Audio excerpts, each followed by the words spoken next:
সারা রাত ঘুম হয়নি। তাহলে তো নিশ্চয়ই ভাই বোন বেঁচে আছে। আজকে কেন? জিরেতে তো দাও। মোরগ লড়াই খেলবো। তিনি আমার বাল্য বন্ধু জায়েদ বিন নোমায়েন। সব পূরণ করে দিব বাবা, সব পূরণ করে দিব। খাও।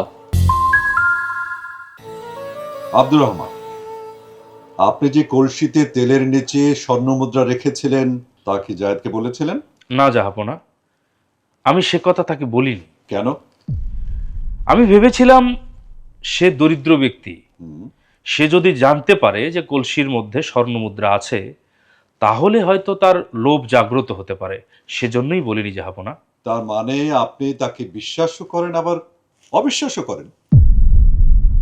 অবস্থার প্রেক্ষিতে দেখছি তাই প্রতীয়মান হচ্ছে জাহাপনা। অতএব অবিশ্বাসের লেশ মাত্র যেখানে আছে সেখানে এই মূল্যবান সম্পদ গচ্ছিত রাখার আগে আপনার উচিত ছিল তৃতীয় কাউকে সাক্ষী রাখা।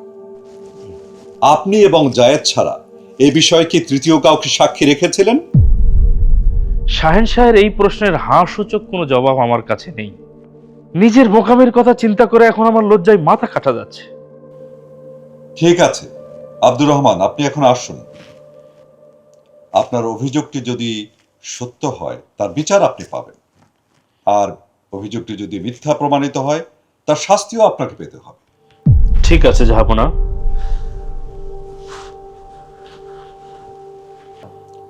ইবনে আমর, এই ঘটনার সঠিক বিচার কি হতে পারে এ বিষয়ে কি আপনি আমাকে কোনো পরামর্শ দিতে পারেন?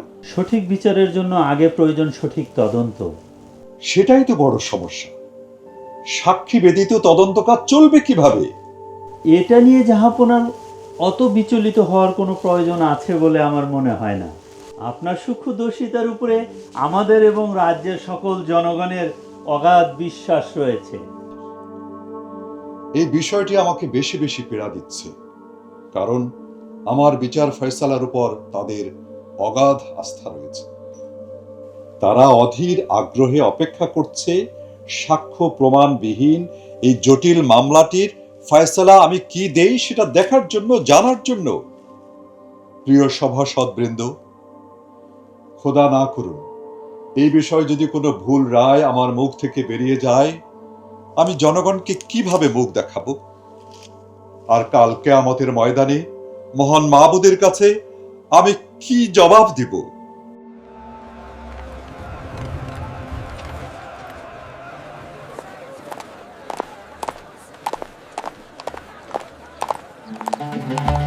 শুনেছো নাকি আব্দুর রহমান নাকি খলিফার কাছে গিয়েছে জায়েদের ব্যাপারে নালিশ নিয়ে, সেই যে তার সাথে প্রতারণা করেছে সেই বিষয়ে।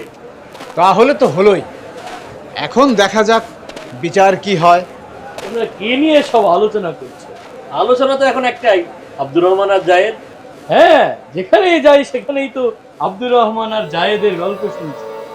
সেটাই। তবে যেই বন্ধু তাকে এতটা বিশ্বাস করে তার সমস্ত ধন সম্পদ গচ্ছিত রেখে গেছে, তার সঙ্গেই প্রতারণা, এটা মাটিও সহ্য করবে না। আমি কিন্তু সম্পূর্ণ দোষটা এখানে জায়েদকেই দিব। আরে ভাই, আপনি কে? আপনাকে তো চিনতে পারলাম না। আপনি কি এই রাস্তা দিয়ে নিয়মিত যাতায়াত করেন নাকি? না না ভাই, আমি এসেছি আপনাদের এখানে মিস্ত্রি কিনতে। শুনেছি আপনাদের এখানে নাকি খুব ভালো মিস্ত্রি পাওয়া যায়। ঠিকই শুনেছেন, যান কিনুন। কিন্তু এই এলাকায় এসেও আমি একটা বিষয় অবাক হচ্ছি। আমার জাজিরাতেও একই ঘটনা, এই জায়েদ আর আব্দুর রহমান। আচ্ছা বলতে পারেন এর বিচার কি হতে পারে? সেটা বলতে পারলে তো কাজের কাজ আমরাই করতাম।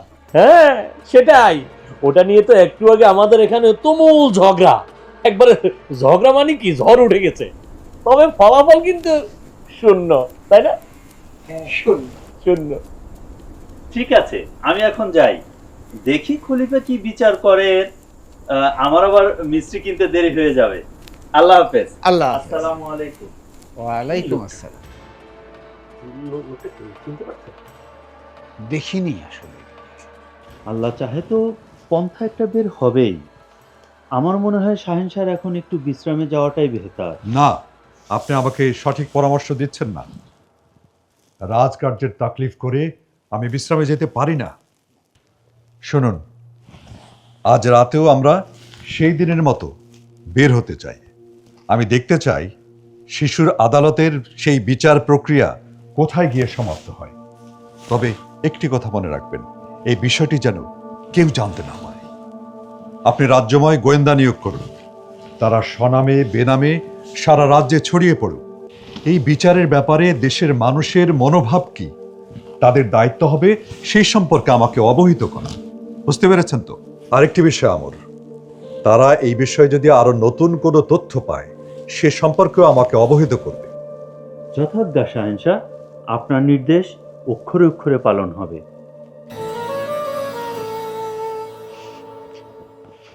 এইরকম একটা ঘটনা চারদিক ছড়িয়ে ভাই, গেল। ভাই সব শেষ, ভাই সব শেষ। হ্যাঁ সব শেষ। না না, কিচ্ছু শেষ হয় নাই, কেবল তো শুরু। কিচ্ছু শেষ হয় নাই না, ঘটনা শুনলে চোখ চরক গাছ হবে, তাই না? বুঝেছেন? হ্যাঁ, তাহলে তো শুনতেই হয়। এই গতকাল রাত এশায় আমি নামাজ পড়ে বাড়িতে গিয়ে দেখি আমার ছেলে নেই। আচ্ছা, আমি আমার স্ত্রীকে বললাম কোথায় গেছে, বলছে কয়দিন ধরেই নাকি এরকম বের হয়ে যাচ্ছে, সে জানে না।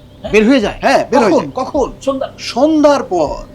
এরপর আমি ওর খোঁজ করতে করতে গিয়ে দেখি আমাদের এই যে পাশে যে পাহাড় আছে, পাহাড়ের এখানে সবগুলো মিলে বসে খলিফার দরবার সাজিয়ে বিচার কাজ পরিচালনা করছে। সবগুলো কারা? কারা বলতে আমার ছেলে, আপনার ছেলে, আপনার ছেলে, আপনার ছেলে, সবার ছেলে। আমাদের ছেলে হ্যাঁ হ্যাঁ। আরে অভিনয় করেছে তো কি হয়েছে, এটা নিয়ে মেজাজ গরম করার কি আছে বলেন তো? আরে ভাইজান, এটা দেশের আইন আদালতের উপরে কত বড় কটাক্ষ, একবারও ভেবে দেখেছেন? হ্যাঁ, শুধু খেলা হলে তো কোনো কথাই ছিল না, কিন্তু সেখানে তো হচ্ছে ভিন্ন কাজ। মানে তারা অভিনয় করছে, কেউ অভিনয় করছে আব্দুর রহমান, কেউ অভিনয় করছে জায়েদ, কেউ আরো অন্যান্য অভিনয় করছে, আর সেখানে অভিনয় করছে খলিফা হারুনুর রশিদের চরিত্রে আমার পুত্র, মানে আমার ছেলে। খলিফা যদি এটা জানতে পারে কারো ঘাড়ে মাথা থাকবে ভেবেছেন? আরে কিচ্ছু হবে না, আর শিশুদের অভিনয় দেখে খলিফার মেজাজ গরম হবে না, বরং তিনি এটা উপভোগ করবেন। শিশুদের তিনি না হয় কিছুই করলেন না, কিন্তু আমরা পিতারা, আমরা যারা আছি, আমাদেরকে কি এমনি এমনি ছেড়ে দিবে? পিতাদেরও ভয় নেই, আমাদের খলিফা ওরকম মেজাজের কোনো লোকই নয়।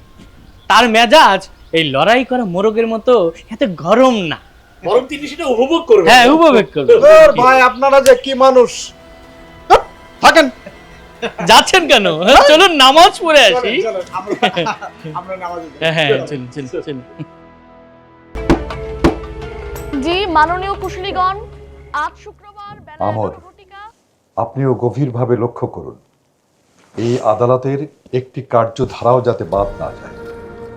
এই ব্যক্তি শেখ আব্দুর রহমান হুবহু জায়দার আব্দুর রহমানের ঘটনা।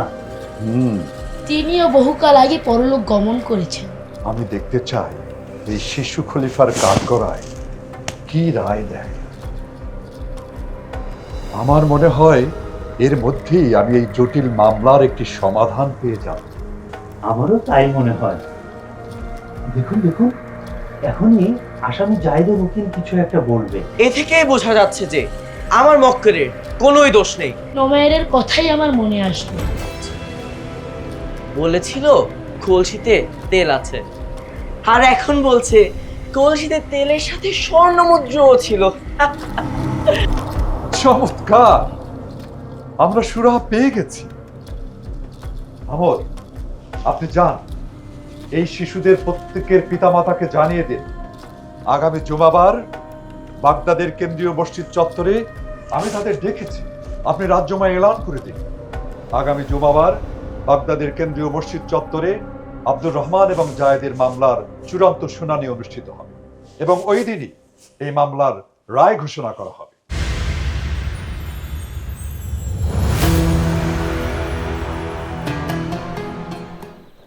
কি হলো, এখন কপালে ভাঁজ পড়েছে কেন? আরে ভাই, তোমার কথাই মনে হয় ঠিক হয়েছে, কেন যে সেদিন বাচ্চাদের আটকালাম না। তবে একটা বিষয় কি জানো, খলিফা কিন্তু শুধু আমাদের ছেলেদের ডেকেছে, আমাদের কিন্তু ডাকেনি। শুধু বাচ্চাদেরকে দিয়ে তিনি কি করবেন? হ্যাঁ, ওদেরকে দিয়ে কি হাডুডু খেলবেন না কুতকুত খেলবেন? হ্যাঁ শোনো, ছেলেদেরকে ডেকেছেন মানে ছেলেদের সাথে সাথে তার পিতারাও যাবে, বুঝতে পেরেছো? এটাই খলিফার কৌশল। এই যে শুনেছো, কি? এই শুনেছো তোমরা কি? এই আগামী জুমাবার হ্যাঁ। এই খলিফা তার দরবারে সকল শিশুদেরকে ডেকেছেন। হ্যাঁ, ডেকেছেন তো বেশ করেছেন, তো যাও যে পুরস্কার নিয়ে এসো। এতদিন তোমার ছেলে এই খলিফা সাজছে না, যত সব। কি যে ভাই, এর মধ্যে তুমি আবার কি শুরু করলে? জানি না যে কি হয়। সকালে ছেলেটাকে ব্যাপক পিটিয়েছি। আমিও আমারটাকে পুষে দুঘা দিয়ে এসেছি। কেন ও ওই রকম মরণ খেলা খেলতে গেল? এখন বাচ্চা পিটিয়ে লাভ, হ্যাঁ? আমাদের আগেই ভালো করে চিন্তা করার দরকার ছিল যে এটা খলিফার প্রতি, তার প্রশাসনের প্রতি, তার বিচারের প্রতি এক কটাক্ষ। খলিফার গুপ্তচররা গিয়ে নিশ্চয়ই খলিফাকে নালিশ করেছে যে আমরা কিছু করতে না পেরে বাচ্চাদেরকে শিখিয়ে দিয়েছি। এখন কি করব আমরা? বাচ্চাদের যেতে দেব? খলিফা ডেকেছেন, না যেতে দিয়ে কি কোনো উপায় আছে? এখন চলো সবাই মিলে যাই, গিয়ে খলিফার হাত পা ধরে যদি মাপ টাপ চাওয়া যায়, আর যদি না হয় তাহলে আমাদের নারী ছেড়া ধনকে জল্লাদের হাতে তুলে দিয়ে আসবো। চলো। আল্লাহ, আল্লাহ তুমি রহম করো। আল্লাহ, জানি না কোন অপরাধে তুমি আমাদের এমন বিপদে ফেলছো। আল্লাহ রহম করো। আল্লাহ